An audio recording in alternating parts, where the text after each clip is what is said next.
AOPA keeps flying safe, accessible, and fun by protecting your freedom to fly. We are the most trusted one-stop resource for all things related to general aviation. Become an AOPA pilot today. Hi, Murray Huling with AOPA, and I have the privilege of standing in the McDonnell Douglas Helicopters production facility building in Mesa, Arizona. And today we're going to be getting a tour of the factory. And also later on today, I'll be doing a demo flight in an MD-500 helicopter. At the MD Helicopters facility, everything is handmade on the production line. Fuselages, tail booms, avionics installations, among other things. The metal fabrication is in various stages of assembly in jigs where sheet metal and riveting are done by hand by highly experienced staff. As a mechanic myself, I learned early on that high-quality sheet metal work is truly an art.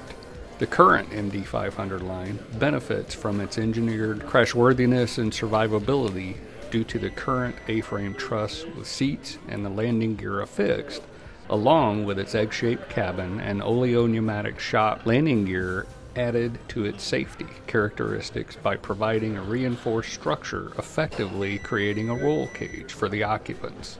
New company leadership and staff are working to rebuild the company's reputation. MD Helicopters entered Chapter 11 bankruptcy in 2022. The company was then acquired by a consortium of financial investment organizations, bringing it out of Chapter 11. But the plan right now is to fully stock our shelves and our distributors and service centers with spare parts. So the mantra is, if we get a call by noon, by 4 o'clock, your part will be on a truck. So that's one of the big things. And now it's time for a demo flight in the MD-500E, known as Brad referred to, the Ferrari of helicopters. It had been a minute since my last MD-500E flight, November 27th of 2000, and 2 years since my last helicopter flight in a Robinson R-44, which I flew for 5 hours. We'll look for 15% on one.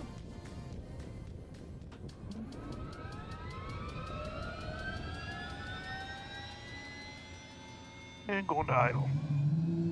Terrain, system test, okay. Now, good start.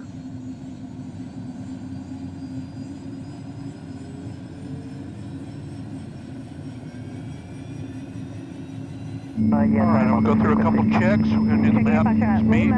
Looking for you. 5 to 106. Looks like we've got that. Come down. We should get the audios. Should see the message. We've got that. Come back up. And then I'm going to do a throttle rigging check and snap the throttle back to idle. Make sure we don't flame out. Alright, so just a slight tweak forward. I'm going to give it 2 bumps, just like you mentioned. Wait for ETL, a little bit of left pedal there, and there she goes. And then I'll give her a couple more beeps forward. Got 53, back tower, left turn on course first. Alright, so I'm getting off the controls now. I have the controls. You have the controls. So we'll go straight out from here. Alright. And meanwhile, it just gives you a chance to get the feel. Oh, this feels good. Boy, does this fly nice. Wow. Oh, what's the top speed on these now? B&E's 152. In straight and level flight, you're not going to get much more than about 120 out of them. Yeah.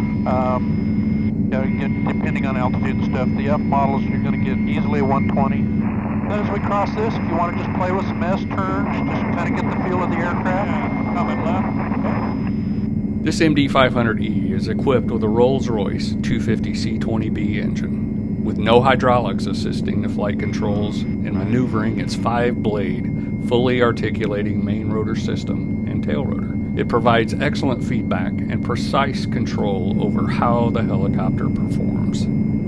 See, we're clipped along pretty good right now. Yeah, it's kicking, especially the wind. Yeah, we got 119 knot ground speed. Yeah. Or true airspeed. Ground speed's 97, sorry. Alright, so you can see the riverbed kind of comes across. A few trees are blocking it, and then it kind of turns straight out. Let's just pick a spot where it turns straight there. Off the nose, just slightly to the right, and we'll set up, do an approach down there and land. Go ahead, keep her slowing back. Red Route 53, you guys up? Or where you heading? There you go, that's a good attitude there, slowing you back. We're going to be doing a few stalls and then head back in. Okay, And then just kind of trim her back as you come back.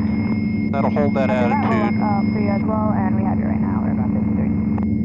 There you go. Right about there's a good attitude. It's slowing you down. The only other thing you got to watch is we're coming down. As we get closer to the ground, that left pedal is going to have to start coming in. Sometimes that'll surprise guys.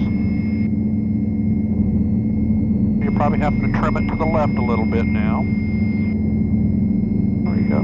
Then just kind of relax with it. And just think about coming forward and down. Come forward and down. Whoa, there's that left pedal. There's that left pedal. That little booger that likes to slip in there. And just kind of let her slowly come down. Just control the rate of descent. Just control her down until you feel her touch. Looking good. Looking real good. Just let her come down. Try to relax. He says, jokingly, right? All right. Very nice. Very nice. That's nerve-wracking. Well, it's only been a few years. Yeah, just a little Give bit. yourself a little bit of a break, right? All right, let's take off, and we'll get some speed, and then we'll do a slow right turn out. There you go. You're already getting it back. The MD500E has a maximum gross rate of 3,000 pounds internally and 3,550 pounds when hauling an external load. The useful load is 1,519 pounds internally. The 500E has a range of 235 nautical miles. I do like these seats better than those leather ones. You know, and most people do, because especially if it gets warm, but they're not too bad on comfort, and they definitely breathe. Right, right. The 500 is set up with 4 seats. However, it can be optioned for 5 with 3 in front and 2 in back. 4 right, so land box 6784. A little bit of tailwind now. 46, Yeah. number 3, full traffic 2 miles ahead, turning base, Yeah, we got going for 136 knot ground speed. For those looking to purchase the Ferrari of helicopters, the base price of an MD500E comes in at $2.8 million. Then we go ahead and start slowing back just a little bit. Let's look for about 100 knots. And you can start descending, sneaking down a little bit if you want on altitude. We're fine now.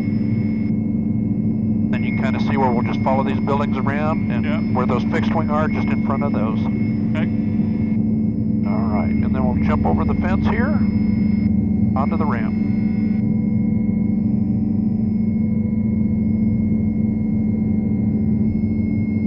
Okay, let's slow her back.